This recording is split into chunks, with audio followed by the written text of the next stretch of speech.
আসসালামু আলাইকুম। যারা এসএসসি অথবা দাখিল কমপ্লিট করে ডিপ্লোমা কোর্সে ভর্তি হওয়ার চিন্তা ভাবনা করছেন, আজকের ভিডিওটা শুধুমাত্র তাদের জন্য। আপনারা যারা ডিপ্লোমা ভর্তি হতে চান, বাংলাদেশে কোথাও না কোথাও তো আপনারা ভর্তি হবেন। তো বাংলাদেশের ডিপ্লোমার সাথে আমি যদি আপনাদের সাথে একটা আরেকটা প্যারালাল একটা বিষয় শেয়ার করি, যেটা হচ্ছে চায়নাতে কিন্তু ডিপ্লোমা কোর্স করার সুযোগ আছে। একইভাবে বাংলাদেশে যেভাবে আমরা এসএসসি বা দাখিলের পরে ভর্তি হই, একইভাবে চায়নাতে ভর্তি হওয়ার সুযোগ আছে। তবে চায়নার ক্ষেত্রে ভালো একটা দিক হচ্ছে কি, চায়নার ডিপ্লোমা কোর্সের মানে স্কলারশিপের যে ব্যাপারটা, অর্থাৎ আপনার টিউশন ফি এবং হচ্ছে অ্যাকোমোডেশন, এই দুইটা জিনিস সবার জন্য 100% সবার জন্যই ফ্রি, উন্মুক্ত একেবারে।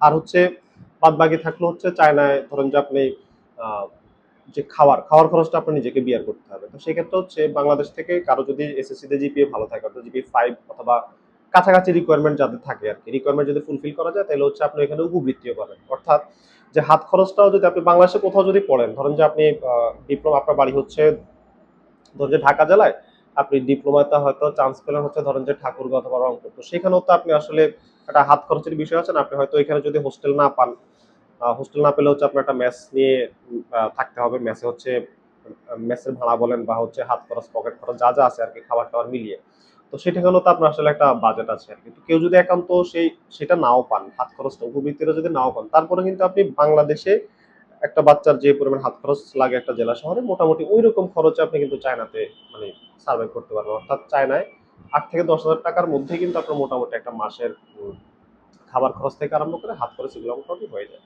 এখন আপনি সেটা চিন্তা করেন যে একই রকম খরচের মধ্যে আপনি যদি বাংলাদেশে ডিপ্লোমা করার সুযোগ পান, অথবা তার চাইতে কমে চায়নাতে হয়, এই সমান হবে অথবা তার চাইতে আরো কম হবে। মানে আপনি যদি হিসাব নিকাশ করে দেখেন আপনার হচ্ছে টিউশন ফি লাগতেছে না, আপনার হচ্ছে অ্যাকোমোডেশন লাগতেছে না, এটা তো সবার জন্য ফ্রি। শুধুমাত্র সর্বোচ্চ যদি আপনার লাগে সেটা হচ্ছে হাত খরচ এবং খাবারের টাকাটা। হাত খরচ এবং খাবারের টাকা প্রত্যেক মাসে কিন্তু 10,000 টাকার বেশি কখনোই লাগবে না, এর চাইতে কম লাগবে। তো 10,000 করে যদি হিসাব করেন তাইলেও এটা কিন্তু বাংলাদেশের সাথে যদি কম্পেয়ার করেন, এটা আহামরি বেশি না। এই টাকাটা কিন্তু আমরা ওই বয়সে ফ্যামিলি থেকে আমরা সাপোর্টটা নিতেই পারি আর কি।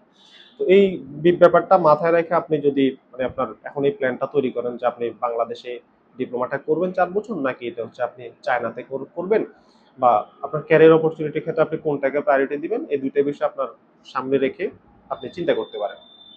এবার আসা হচ্ছে চায়নায় আহ, যেতে আপনার কিরকম খরচ লাগতে পারে বা প্রসেস কি কি। তো চায়না যাওয়ার ক্ষেত্রে যে প্রসেসগুলো, সেই প্রসেস তো আসলে ভিন্ন একটা বিষয়, সেই প্রসেস নিয়ে আলাপ আলোচনা করছি না। তবে প্রসেসের খরচ কেমন হতে পারে, খরচের বিষয়টা বলে দিই। যদি আপনি এটা চাইলে আপনি একান্ত নিজে নিজে প্রসেসিং করতে পারেন। সেক্ষেত্রে আপনার হচ্ছে 80,000 থেকে 1 লাখ টাকা বা প্লাস মাইনাস হতে পারে, এই বাজেটটা হাতে রেখে কিন্তু আপনি নামতে পারেন। অর্থাৎ এই বাজেটের মধ্যে চায়না পর্যন্ত আপনি চলে যেতে পারেন। চায়না হচ্ছে ভালো দিক হচ্ছে ভিসা রেশিওটা বেশ খানিকটা ভালো, অনেকটুকুই ভালো। আর যদি আপনি এই হেডেক গুলো নিজে না নিতে চান, কোনো একটা এজেন্সিকে দিয়ে করাতে চান যারা চায়না নিয়ে কাজ করে, তো তাদের সাথে হচ্ছে আপনার কন্ট্যাক্ট করে নেবেন, কত টাকা তারা নেবেন। তার এই খরচটা তো আসলে যাবে, এটা আপনি নিজে করেন আর যেই করুক।